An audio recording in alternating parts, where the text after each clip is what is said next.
Magandang gabi kapatid kaibigan, narito po akong muli ang inyong kaibigan si Brother Albert na magbabahagi ng salita ng Diyos sa gabing ito. Ang topic ko sa gabing ito ay pinamagatan ko na How Value Wisdom o sa Tagalog, gaano kahalaga ang karunungan. Kapatid kaibigan, yan ang paksang ating tatalakayin sa gabing ito upang maipabatid ang kahalagaan ng wisdom, at yan ay ating bibigyang paliwanag sa pamamagitan ng pagtalakay na kinapapalooban ng 5 katanungan.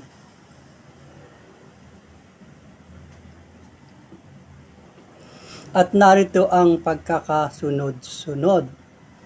What is wisdom? Why do we need wisdom? Who gave wisdom? How do we gain wisdom? And number 5, how does wisdom to protect us?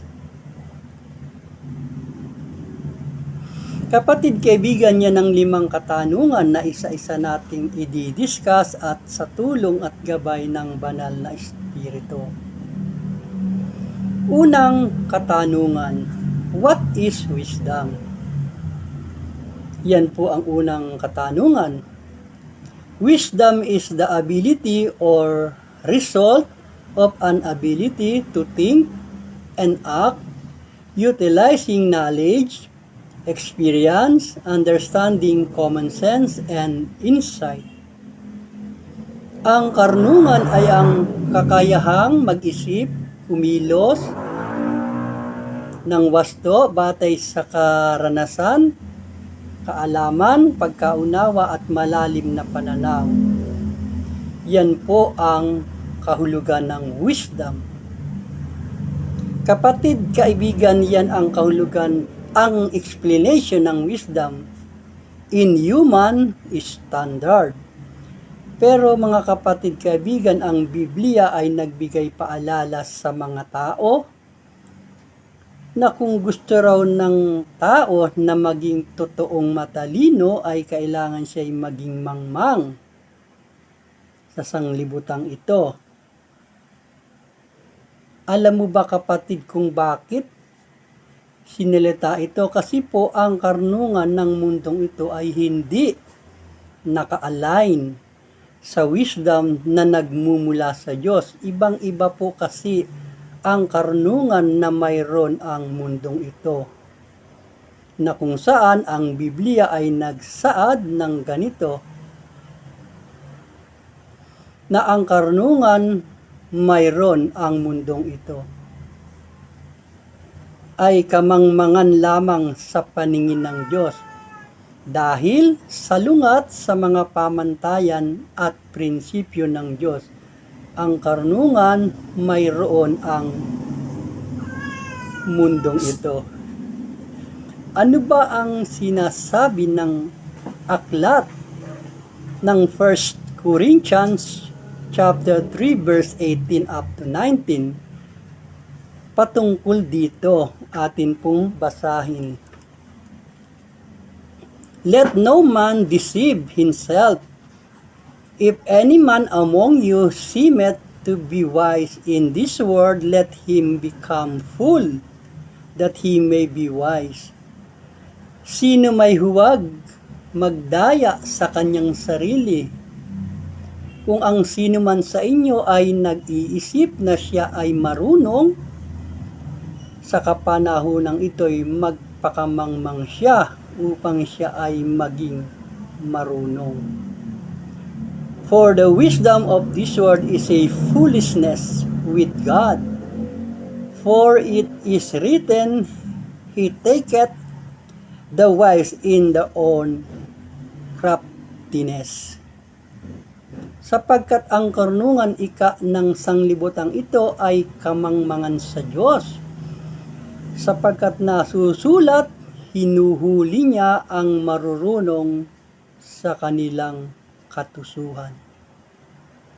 Iyan kapatid kaibigan ang karunungan ng mundong ito na hindi katanggap-tanggap sa paningin ng Diyos. Kasi nga po, kapatid kaibigan, ayon po sa ating talatang tinunghayan at binasa, ang karunungan po ng mundong ito ay salungat sa mga prinsipyo at palatuntunan ng Diyos at malayong malayo po sa karunungang nagmumula sa Diyos. Pangalawa, katanungan. Why do we need wisdom? Yan po ang pangalawang katanungan. Bakit ba kailangan ng karunungan? We need wisdom to discern what is right and wrong, who tell the truth and lie. We need wisdom to distinguish between good and evil. Kaya po kailangan natin ng wisdom. Kailangan natin ng karunungan para maunawaan natin ang mali sa tama, sinong nagsasabi ng totoo at nagsisinungaling. Kailangan natin ng wisdom para makilala natin ang nasa tama at nasa mali. Kapatid, kaibigan, ako ay magbibigay ng konkretong halimbawa na nagpapatunay na kailangan ang karunungan, lalo na sa may kinalaman sa pagdidesisyon. Atin pong tunghayan ang aklat ng Unang Hari, na kung saan dito ay ating mababasa ang tamang naging desisyon ng hari.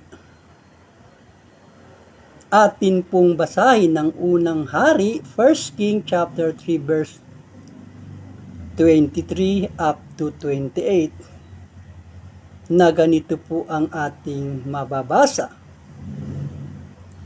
Nang magkagayo sinabi ng hari, ang isa'y nagsasabi, ang aking anak ay ang buhay, at ang iyong anak ay ang patay. At ang isa'y nagsasabi, hindi, kundi ang iyong anak ang patay, at ang aking anak ang buhay. At sinabi ng hari, dalhin ninyo ako ng isang tabak. At siya'y nagdala ng isang tabak sa harap ng hari. At sinabi ng hari, hatiin sa dalawa ang buhay na bata at ibigay ang kalahati sa isa at kalahati naman sa isa. Nang magkagayoy, nagsalita ang babae na ina ng buhay na bata sa hari, sapagkat ang kanyang pagmamahal ay nagniningas sa kanyang anak. At sinabi niya, O Panginoon ko, ibigay mo sa kanya ang buhay na bata, at sa anumang paraay huwag mong patayin. Ngunit ang sabi ng isa, hindi, magiging akin ni iyo man, hatiin siya. Nang magkagayaw, sumagot ang hari at nagsabi, ibigay sa kanya ang buhay na bata, at sa anumang paraay huwag patayin. Siya ang ina ng bata. At nabalitaan ng buong Israel ang kahatulan na inihatol ng hari, at sila'y nangatakot sa hari, sapagkat kanilang nakita na ang karunungan ng Diyos ay nasa kanya upang gumawa ng kahatulan. Mga kapatid, kaibigan, kung mapapansin niyo po ang talata na ating binasa, na mapagtatanto natin na ang kahatulan ng hari ay ang kanyang desisyong ginawa ay tama, sapagkat wala namang magulang na gugustuhin mapatay ang kanyang anak. Dahil po ang kasaysayan po niyan ay ang dalawang ina na pinag-aagawan ng anak ng isang hindi tunay na ina at yung isang tunay na ina, na Para po mapagtanto ng hari, siya po ay nag-utos at pinakuha po ng tabak para hatiin yung bata. Siyempre po, bilang ina ng bata, hindi na naisin ng sinumang nanay ng kanyang anak ay mamatay sa pamamagitan ng paghati sa katawan. At doon po napagtanto ng hari na ang tunay na inay talagang nagmamahal sa kanyang anak. Palibasa itong isang babae ay hindi naman talaga niya tunay na anak ang bata at siya ay nagsisinungaling. Baliwala sa kanya na mapahamak ang bata, palibasa ngay hindi siya ang tunay na ina. Kaya dahil po tama ang kahatulan ng hari, ang bata po ay ipinabigay sa kanyang tunay na ina. Doon po ay mapapagtanto natin na napakahalaga, kapatid, ng wisdom at karunungang nagmumula sa Diyos. Kapatid, kaibigan, diyan nating talatang nabase na patunayan nating napakahalaga ng wisdom, sapagkat marahil kung ang hari ay walang wisdom na mula sa Diyos, marahil siguro ay napahamak ang buhay ng bata. Kung ang hari ay walang karunungan at hindi tama ang kanyang paghatol. Kaya mga kapatid, kaibigan, napakahalaga talaga ng wisdom sa buhay nating mga tao. Wisdom na mula sa Diyos. Yan po yung pangalawang katanungan. Bakit kailangan ng wisdom? Kailangan po talaga, lalo na sa mga desisyong sa ating mga buhay. Pangatlong katanungan, who gave wisdom? Sino po ba ang nagkakaloob ng karunungan sa mga tao?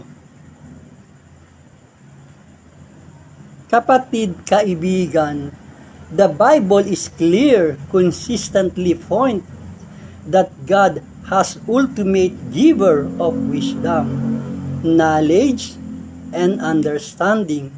The true wisdom is described as a gift from God rather than merely human effort or worldly attainment. Ang Biblia ay malinaw at patuloy na itinuturo ang Diyos bilang pinagmumulan ng karunungan, kaalaman, pagkaunawa. Ang totoong karunungan ay dinidescribe bilang isang regalo mula sa Diyos, sa halip na pansariling sikap o sa makamundong tagumpay lamang. Ang Diyos ang nagbibigay ng karunungan at yan po ay pinatutunayan ng Biblia, ng banal na kasulatan, ng tunay na karunungan ay nagmumula sa Diyos. Atin pong basahin ang Proverbs chapter 2 verse 6 na kung saan dito po natin matutunghayan na ang karunungan ay ang Diyos ang pinagmumulan. Atin pong basahin, kapatid, kaibigan. For the Lord giveth wisdom, out of his mouth cometh knowledge and understanding. Ang liwanag po, kapatid, sapagkat ang Panginoon ang nagbibigay. Ano daw po ang sabi? Sapagkat ang Panginoon ang nagbibigay ng karunungan, sa kaniyang bibig nang gagaling ang kaalaman at kaunawaan. Kapatid, kaibigan, napakalinaw po ng pagkakasabi ng talata na ang nagbibigay ng karunungan at kaunawaan ay walang iba kung hindi ang ating Panginoong Diyos. Pagkasabi sa talata, wala pong makapagbibigay sa atin ng tunay na karunungan malibang ang Diyos ang magbigay.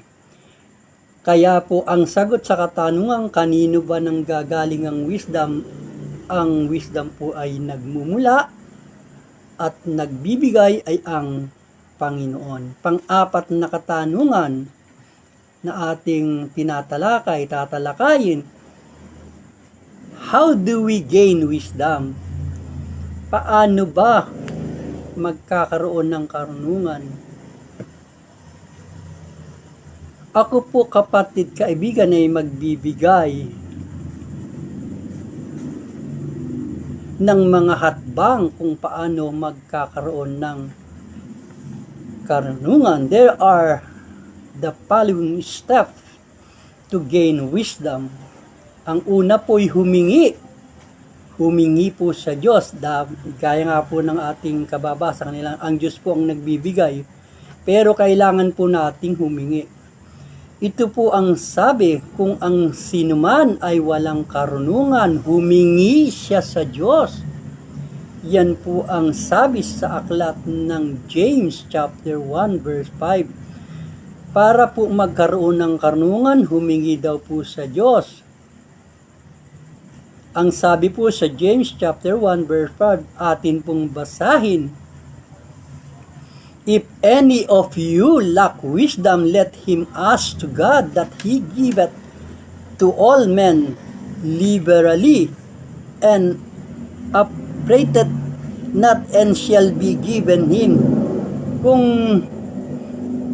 sino man daw po ay kulang ng karunungan, ang sino man sa inyo ay humingi siya sa Diyos na nagbibigay ng sagana sa lahat at hindi siya nanunumbat. Ito'y ibinibigay sa Kanya.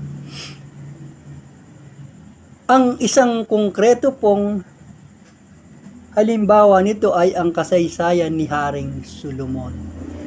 Siguro mga kapatid, kaibigan, marami sa atin ang alam ng istorya ng kasaysayan ni Haring Solomon, kung saan siya ay humingi sa Diyos ng wisdom at ito'y ibinigay naman sa kanya ng Diyos dahil ito naman ay kanyang hiningi. Yan po ay mababasa sa aklat ng 2 Chronicles chapter 1 verse 10 up to 12 na ganito po ang sinabi. Give me now wisdom and knowledge, that I may go out and come in before these people, for who can judge this, the people that is so great? Bigyan mo ako ngayon ng karunungan at kaalaman upang ako'y makapaglabas pumasok sa harap ng bayang ito, sapagkat sinong nakahatol dito sa inyong bayan na totoong malaki.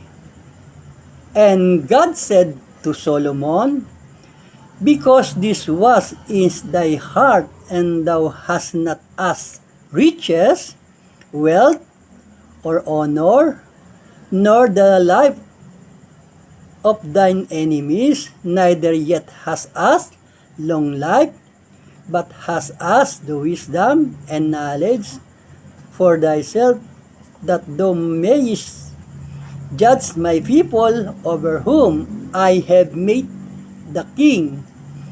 At sinabi ng Diyos kay Solomon, sapagkat ito ang sumasa iyong puso, na hindi ka humihingi ng kayamanan, ng pag-aari, o ng karangalan, o ng buhay man, ng nangapupuot sa iyo, o humingi ka ng mahabang buhay, kundi humingi ka ng karunungan at kaalaman sa ganang iyong sarili, upang iyong mahatulan ng aking bayan na aking pinagawan sa iyo ng hari.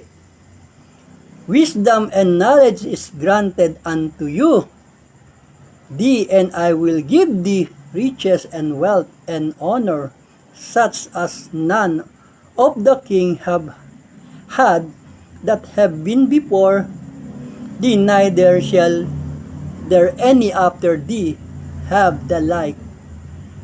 Karunungan at kaalaman ay naibigay sa iyo, at bibigyan kita ng kayamanan at ng pag-aari at karangalan na walang hari na una sa iyo nagkaroon ng ganyan o sino mang magkakaroon ng gayon pagkamatay mo. So, kapatid, kaibigan, maliwanag po sa ating talatang nabasa na ipinagkaloob po ng Panginoon Diyos kay Haring Solomon ang desire ng kanyang puso na magkaroon siya ng wisdom. Sabi po ng Panginoon, yamang ito ang gusto at nasa na yung puso, ibibigay sa iyo ang hinihingi mo.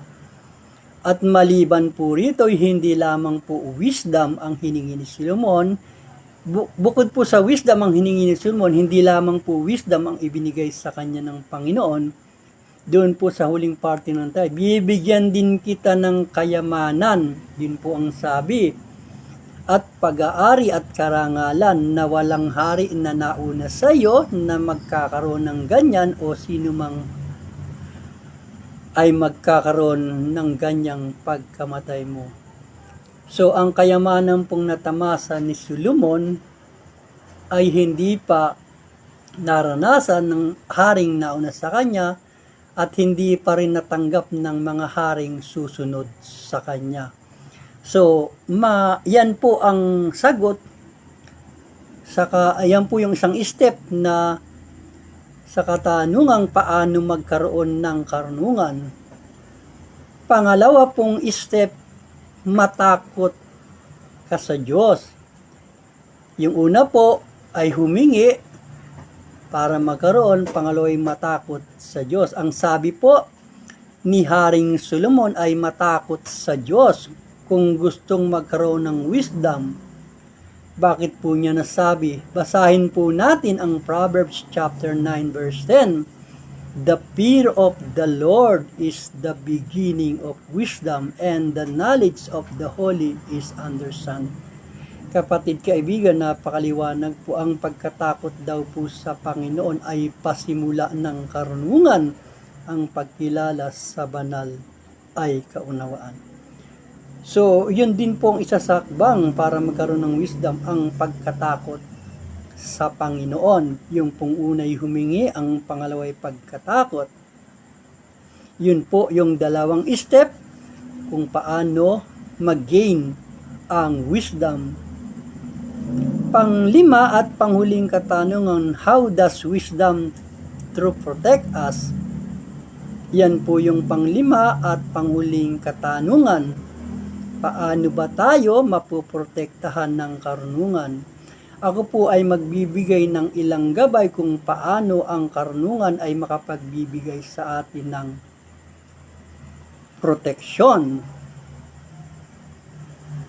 Hold natin ang salita ng Diyos sa ating mga puso at ingatan ang kanyang kautusan. Ano po ang sabi? Sa Proverbs chapter 4 verse 4, He taught me also and said unto me, let thy heart retain my words, keep my commandments and live. At tinuruan niya ako na nagsasabing sa akin, pigilan ng iyong puso ang aking salita at ingatan mo ang aking mga utos at mabuhay ka. Yun po pala ang isang hakbang na ingatan, panatilihin ang kanyang salita sa ating mga puso. Yun po ang sabi, retain my words, keep my commandment, at mananatili ang buhay natin na taglayin ang karunungan. Yun po yung pangalawa, taglayin ang karunungan, kaunawaan ng natamo mula sa salita ng Diyos at panatilihin. Sa Proverbs chapter 4 verse 5, magtamo ka ng karunungan, huwag mong kalimutan, nihiwalayan man ang salita ng aking bibig. So, panatilihin, itanim po sa ating puso't isipan at huwag ihiwalay sa ating bibig. Yun pa po yung isa. At yung pong sumunod, huwag mong pababayaan ang kaalaman na sa iyo ay Nasa iyo, ingatan at mahalin mo ito. Yun pong kaalamang natamo natin ay huwag nating pabayaan. Ingatan po ito at mahalin. For ano po ang sabi sa Proverbs 4 chapter 4 verse 6, for the sick her not, and she shall preserve thee. Love her, and she shall keep thee. Huwag mo siyang pabayaan at iingatan kanya. Ibigin mo siya at iingatan kanya. Huwag pong pabayaan, ibigin siya at iingatan tayo ng salita ng Diyos. At ang isa pa po, itaglayin ang kabaitan at pangunawa.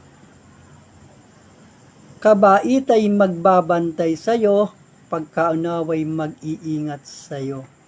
Kasi po ang pagtao po ay may pangunawa. At ang tao po ay mabait. Hindi po siya basta-basta mapapaaway, sapagkat taglay po niya ang karunungan, taglay po niya ang kaalaman. Ano po ang sabi? Taglayin ng kabaitan at pangunawa.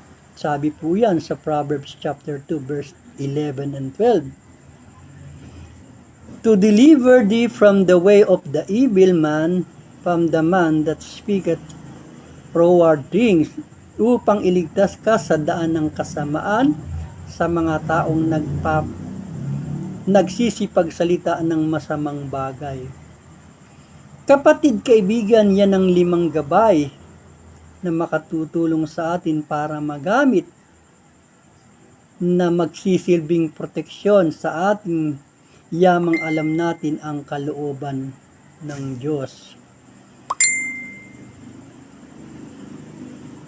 Kapatid, sa aklat ng Proverbs ay ganito naman ang paalala. Kung ikaw ay dadaing, kapatid, bago ako tuluyang magtapos sa gabing ito, sa pagtalakay sa paksang ito, nais ko lang mag-iwan ng napakagagandang paalala mula sa salita ng Diyos. Buhat sa aklat ng Proverbs na ganito po ang paalala. Sa Proverbs,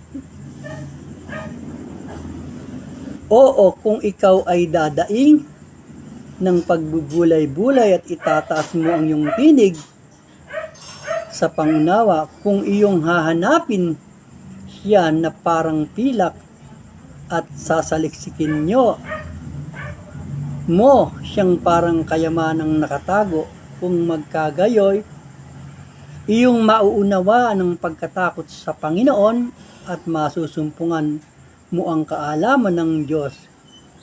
Kapatid, kaibigan, ang summary po ng talatang ito ay nagpapahayag na pagsikapan nating hanapin ang tunay na kaalaman, pangunaway pilitin nating makita at masumpungan. Napakalaga po kasi, kapatid, ng kaalaman. Hanapin daw po natin ang tunay na kaalaman, ang tunay na pangunaway piliting makita at masumpungan. Sapagkat, kapatid, kaibigan, kung tayo po ay may kaalaman at may pangunawa, na lagi pong ang salita ng Diyos ang siyang sumasa atin, ay napakalaga pong bagay. Yan pong mga bagay na yan. Sa Proverbs chapter 16 verse 16 ay nasulat naman ang ganito, how much better to get wisdom than gold, to choose understanding rather than silver. Iyan, mga kapatid, ang ating tinalakay sa gabing ito, na ang sabi po ay mas mainam daw po ang kaalaman kaysa sa gold, na pili ng ginto ang kaunawaan kaysa sa mga pilak na pinagsisikapang piliting hanapin at magkaroon ng tao. Mas mahalaga po sa kanila ang wisdom. Yan po ang paalala sa atin sa aklat ng Proverbs bilang isang mga Kristiyano, na wala namang masama na magkaroon ng mga bagay nito, pero mas pahalagahan po natin hanapin ang mga bagay ng kaunawaan at kaalaman, karunungan mula sa Diyos, mas pahalagahan natin kaysa sa ginto at sa pilak na mas pinapahalaga ng maraming tao. Kapatid, kaibigan, yan pong ating tinalakay sa gabing ito.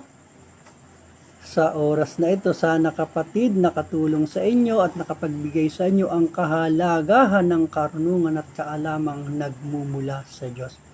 Maraming salamat sa maikling oras ng pagsama sa akin sa gabing ito sa pagtalakay sa paksang pinamagatan ko na How Value Wisdom, o gaano kahalaga ang karunungan. Ingatan tayo ng ating dakilang Diyos sa gabing ito sa ating pansamantalang pagtulog sa gabing ito upang bigyang daan kapahinga ng pagod na lupang katawan sa maghapon ng paggawa. Hanggang sa muli sa kalooban ng Panginoon sa panibagong topic na aking tatalakayin sa susunod na linggo. Maraming salamat. Magandang gabi.